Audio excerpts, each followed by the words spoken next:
Ready to have your mind boggled? Today, we're diving into Lithuanian. It's like a time machine for language. It's wild how it's held onto parts of its past that other languages have totally lost, like a linguistic time capsule. It gives us this unique window into Proto-Indo-European. Proto-Indo-European, for those of us who aren't quite linguistic experts, what's the big deal with that? Okay, so picture a massive language family.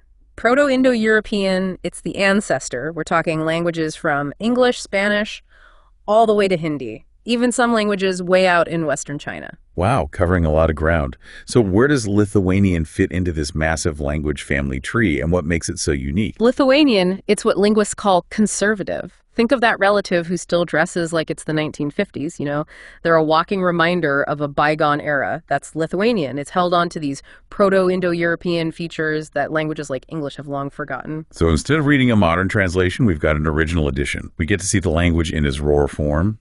Exactly. We can glimpse the grammar, the words, even the sounds of a language from thousands of years ago. A great example is the word for wolf, Lithuanian vilkas. Sanskrit, that's ancient India, it's voka. And you know what linguists think the Proto-Indo-European word was? Something super close to bukas. No way. Those are almost identical. It's mind-blowing that a word still used in Lithuania today could be so close to what our ancient ancestors might have said. So when did linguists first realize what a treasure Lithuanian is? Oh, it goes way back, like the 19th century. Guys like Franz Bopp and August Schleicher, they were captivated by how Lithuanian held on to these echoes of the past. Their work was fundamental in figuring out how Indo-European languages are related, how they evolved. So Lithuanian is more than just a language. It's a key to unlocking the evolution of language itself. But enough about its relatives. Let's get back to Lithuanian and its own journey through time. Oh, it's a wild ride. It's all tangled up with empires, cultural shifts, even some moments of linguistic defiance. Defiance. Now that's a story. Tell me more. Imagine this. It's the late 1800s. Lithuania is under Russian rule, and they've banned printing anything in Lithuanian using the Latin alphabet. They tried to silence an entire language. That's harsh, even for the Russian Empire. So what happened? Did the Lithuanian people just give up and let their language fade away? Absolutely not. They fought back with incredible courage and creativity. Enter the Ninjai. Ninjai, what a word. What does it mean? It means book carriers. These brave souls, they risked everything to smuggle Lithuanian books back into Lithuania, printed in that forbidden Latin script from places like Lithuania Minor, where the ban wasn't enforced. Wait, they were literally smuggling in books right under the noses of the authorities. Linguistic freedom fighters. Exactly. They were caught, punished, imprisoned, exiled. It was brutal. But their dedication kept Lithuanian alive. Now that's linguistic resilience. But how did Lithuanian go from being smuggled in suitcases to becoming the standardized language it is today? Jonas Jablonskis, he's our hero, the father of standard Lithuanian. So he's the one who brought Lithuanian back from the brink. You could say that. Like a lot of languages, Lithuanian had dialects. Jablonskis, he made one of these dialects the standard, the one you hear all over Lithuania today. Fascinating. What was so special about his chosen dialect? Why that one?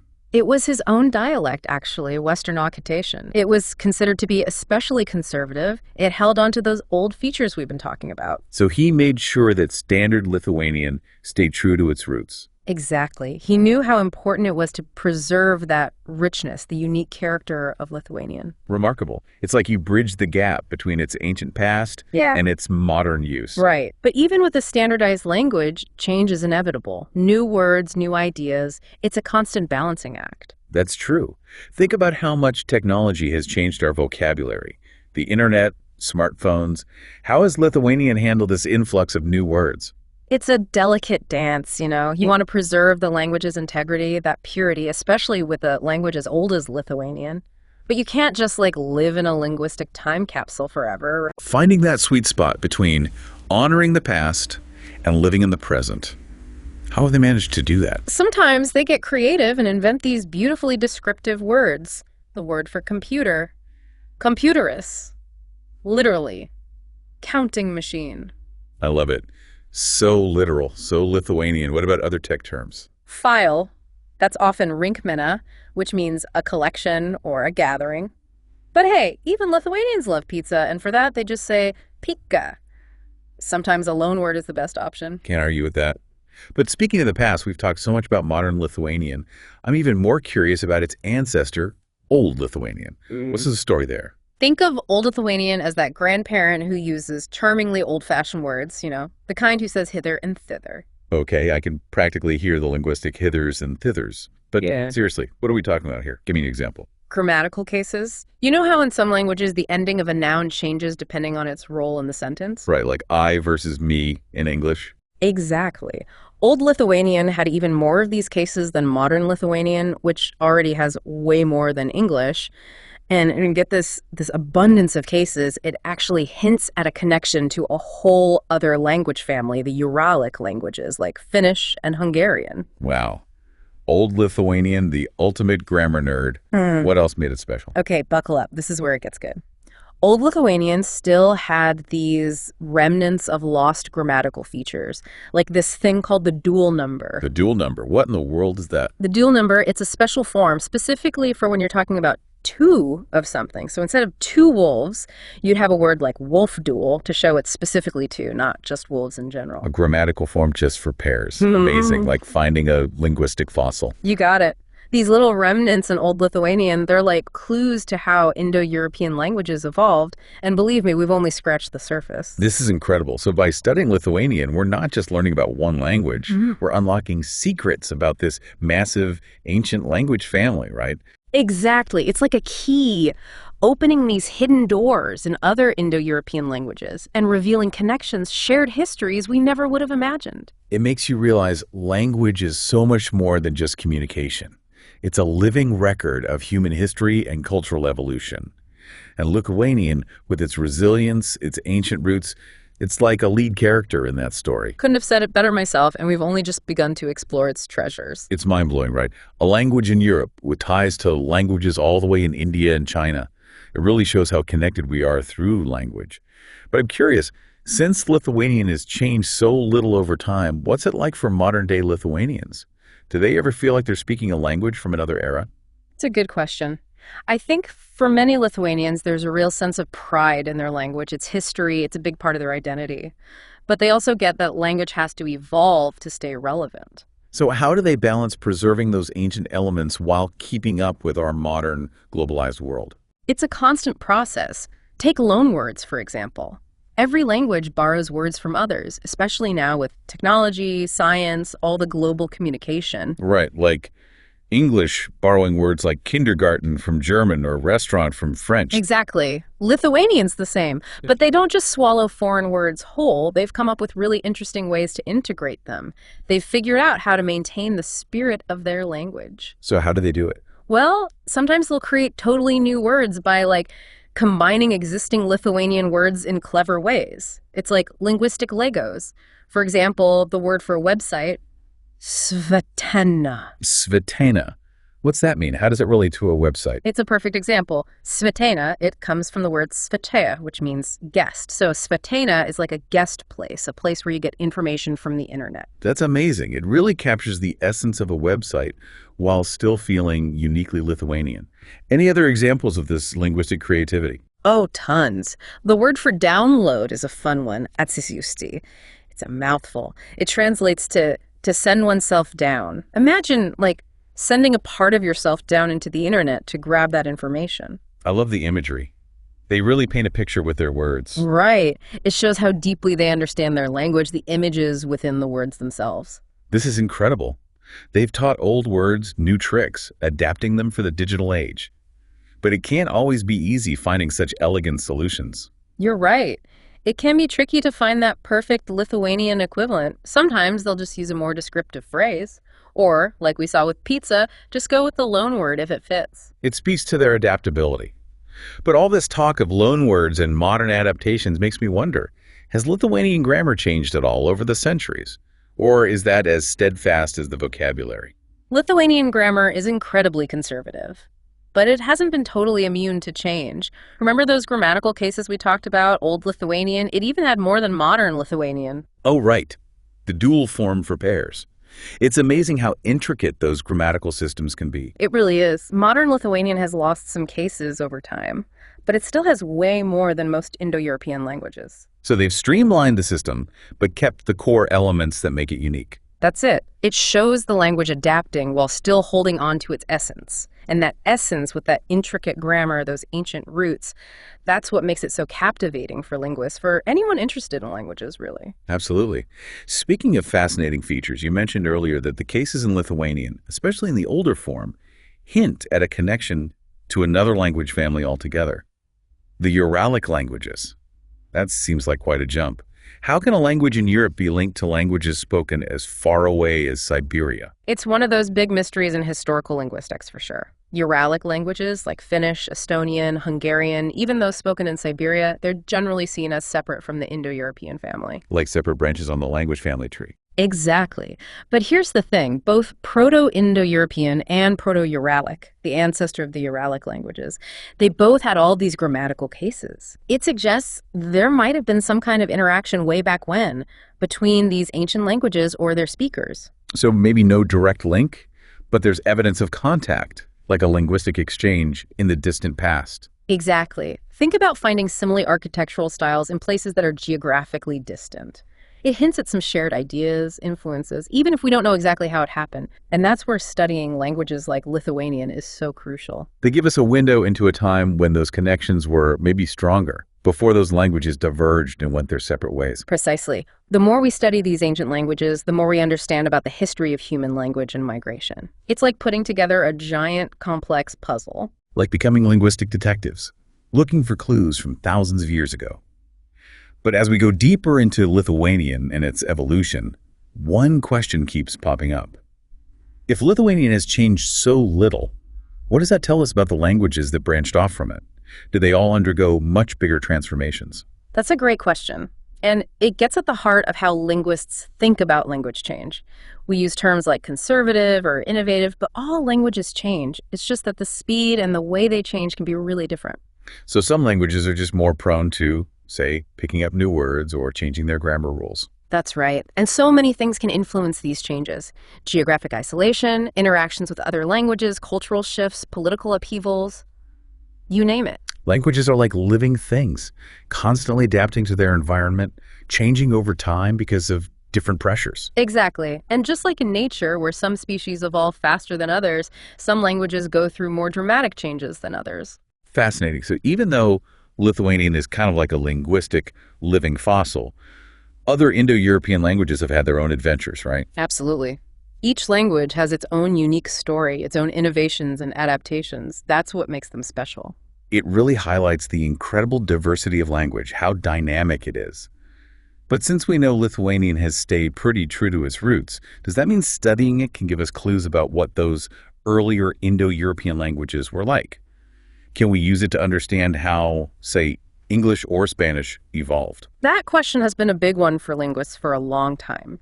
We can't just take Lithuanian's features and project them onto other Indo-European languages.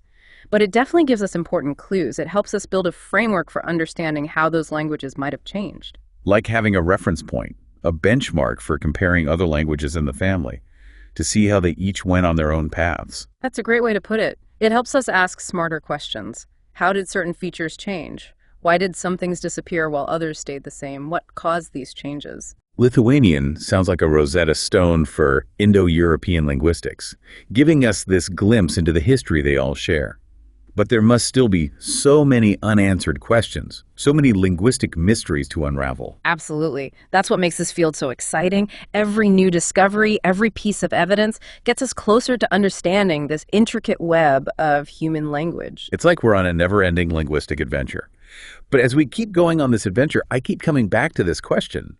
If Lithuanian is so valuable for understanding the Indo-European family, why don't more people study it? Why is it still kind of a hidden gem in linguistics? It's a really good question. I think there are a few reasons. First, Lithuanian is a relatively small language spoken by just a few million people, mostly in Lithuania.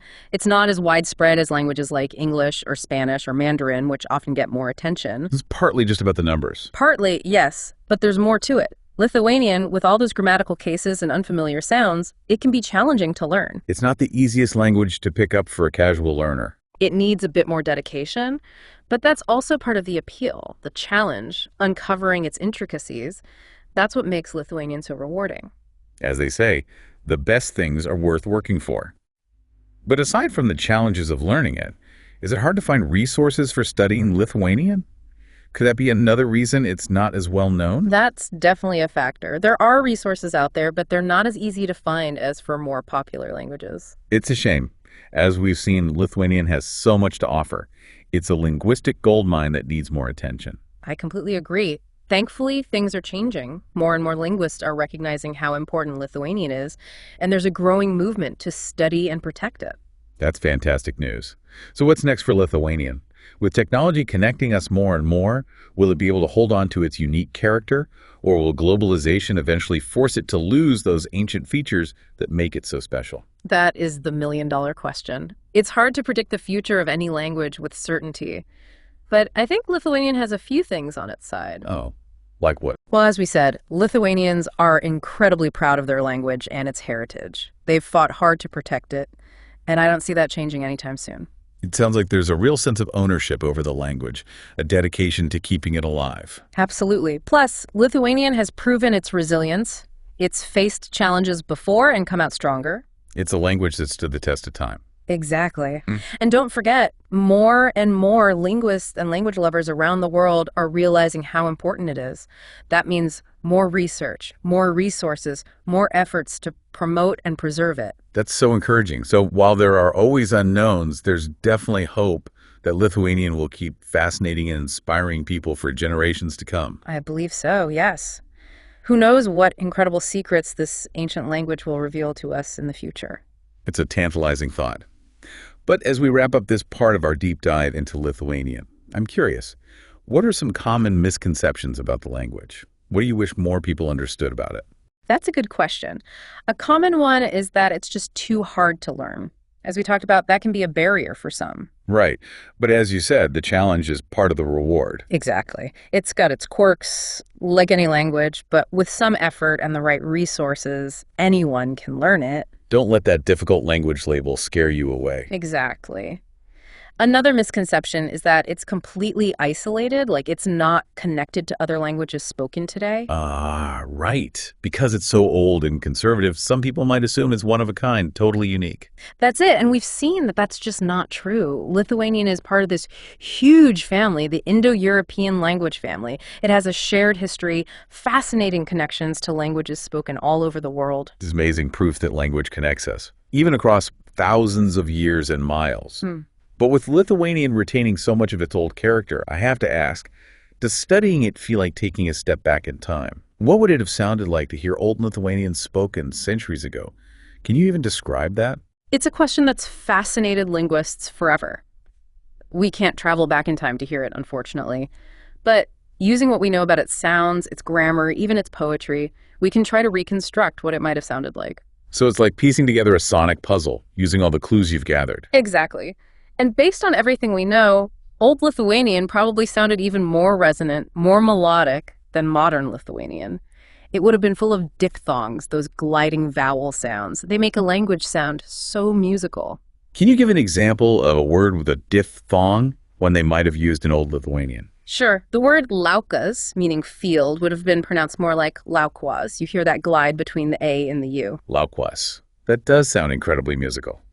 What else made Old Lithuanian sound so distinct? One amazing thing was their use of something called pitch accent. The meaning of a word could change depending on the musical tone they used to say it. Like in Mandarin Chinese, where the word ma can have different meanings depending on the tone. Exactly. Lithuanian doesn't use pitch accent like that anymore, but you can still find traces of it in some dialects and in the way some words are stressed. Another way Lithuanian shows us how language evolves. But beyond just the sounds of Old Lithuanian, I'm curious about the people who spoke it, their culture. What were their lives like all those centuries ago? What stories did they tell? Now we're going beyond linguistics into archaeology, anthropology, folklore. We don't have detailed written records from that time, but we can use archaeology, traditional songs and stories, even the language itself, to get an idea of their world. Like your linguistic archaeologists digging through layers of language. Precisely. And from what we found, it seems like the people who spoke Old Lithuanian felt a deep connection to nature. Their mythology is full of forest spirits, thunder gods, spirits in the natural world. Makes sense. Lithuania is a beautiful country with a rich natural landscape. Right, and that reverence for nature, it's there in the language, too. Old Lithuanian had a huge vocabulary for different trees, plants, animals, clearly Essentially, they understood and appreciated the natural world. It's incredible how much language can tell us about a culture's worldview, their values, their way of life. I agree. And with Old Lithuanian, it paints this image of a people who were deeply connected to their environment. They saw something divine in everyday life, and their language reflected the beauty and mystery of the world around them. It's a beautiful image. And it makes me wonder, as we learn more about Lithuanian, what other treasures are out there? What other secrets is this language holding on to, just waiting for us to discover them? That's what keeps linguists and language enthusiasts coming back for more. The beauty is we're always finding something new, always peeling back another layer of the mystery. On a never-ending quest for linguistic knowledge. Who knows what amazing discoveries are still out there? Exactly. That's what makes this such a captivating field. It's a journey of exploration. Well, on that note of exploration, let's take a short break. We'll be back soon to continue our Lithuanian linguistic adventure. Okay, ready to jump back into Lithuanian. We've covered so much ground, it's amazing. But before we wrap up this deep dive, I wanted to touch on something you mentioned earlier about Lithuanian being a window into the past, a way to get a glimpse of how people communicated thousands of years ago. It's fascinating, but how do linguists actually use a modern language like this to figure out what Proto-Indo-European was like? That's the heart of historical linguistics. It's like detective work, really. But instead of a crime scene, we're looking for clues in language, scattered across time and continents. So instead of dusting for fingerprints, you're analyzing ancient texts, tracing words back to their origins. You got it. And one of our main tools is called comparative reconstruction. Basically, we compare related languages, look for similarities and differences, and then work backward. We try to figure out what the common ancestor might have looked like. Like creating a family tree, but for languages. Precisely. The more branches we have on that tree, the clearer the picture of the ancestor becomes. That's where Lithuanian is so valuable. Because it's kept so many of those old features, it gives us so much more to work with. It's like having extra puzzle pieces, helping you see the full image. Exactly. Take those grammatical cases we talked about, how Lithuanian has more than English. By comparing the cases in Lithuanian, Sanskrit, Greek, Latin, all these Indo-European languages, linguists can actually reconstruct a pretty detailed picture of what the case system in Proto-Indo-European might have been, even though we have no written record of it. That's mind-blowing. Like using ruins to imagine what a whole city looked like thousands of years ago. Perfect analogy. And just like archaeologists use pieces of pottery, tools, things like that to understand past civilizations, we use these fragments of language, ancient grammar, vocabulary to reconstruct the world of Proto-Indo-European. So what kind of world does Lithuanian, with its ancient roots and complex grammar, help us see? What can it tell us about the people who spoke Proto-Indo-European? What were their lives like? It seems like they were incredibly connected to nature. You can see it in the reconstructed vocabulary. Words for all sorts of plants, animals, natural events, just like Lithuanian today. It makes sense. A lot of the Indo-European languages, they came from places with such different environments. The forests of Europe, the plains of Asia. Exactly. And there's also evidence that family and social structure were hugely important to them. Proto-Indo-European had all these different terms for different family relationships. It suggests a culture where family was everything. It's amazing how language can reveal so much about a culture, even from thousands of years ago. But I imagine reconstructing a language like Proto-Indo-European is incredibly difficult. Yeah. What are some of the biggest challenges you face? The biggest one is just how much we don't know. We're talking about a language from thousands of years ago, no written records. All we have are these bits and pieces from its descendants. It's like doing a jigsaw puzzle with half the pieces missing and no picture to help you. Right. And it gets even trickier. We have to account for how much languages can change. Sounds shift, grammar simplifies, they borrow from each other. It takes a lot of work to sift through all those layers of change. A monumental task, for sure. But with all that, what are some of the most exciting breakthroughs or discoveries that have happened lately in Indo-European linguistics? And what role has Lithuanian played? Oh, Lithuanian has been a game changer. It's helped us understand the origins of the Indo-European writing system. Writing seems so basic now, but it was a pretty late invention. Right, writing systems only go back about 5,000 years, and they think Proto-Indo-European was spoken way before that. Exactly. So for a long time, Proto-Indo-European was purely spoken.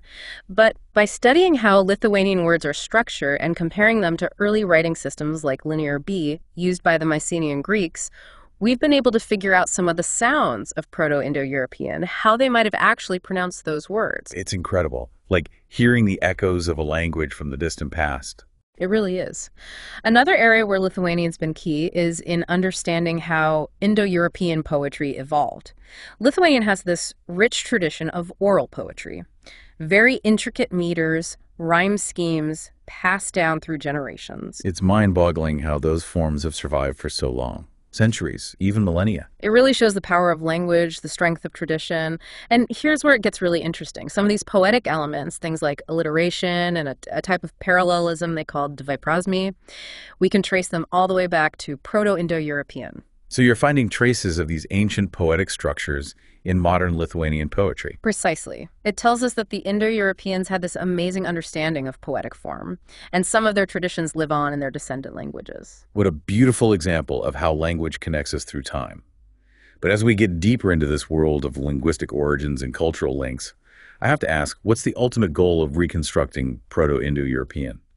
What can it teach us about ourselves, about our place in the world? That's a question that keeps a lot of us going. Part of it, I think, is just our human need to understand where we come from, tracing that story, our collective story, back to the beginning. So it's more than just words and grammar. It's about reconstructing entire worlds, seeing history through the lens of language. Exactly. And I think on another level, studying Proto-Indo-European reminds us how interconnected we all are. Thousands of years later, here we are speaking languages that all came from that one ancestor. Languages as different as English, Spanish, Hindi, Russian, and of course, Lithuanian. It really underscores how much we share beneath all the surface differences. Right. It's a reminder that no matter how different we seem, we have this shared heritage, a common story woven into the languages we speak. It's a powerful thought. This deep dive into Lithuanian has been incredible. We've gone from book smugglers to ancient poetry, from grammatical cases to reconstructing the language from millennia ago. What a journey. It really has been. And just like any good journey, it leaves us with more questions, more paths to explore. So what should someone do if they've listened to this and they're, well, hooked on Lithuanian?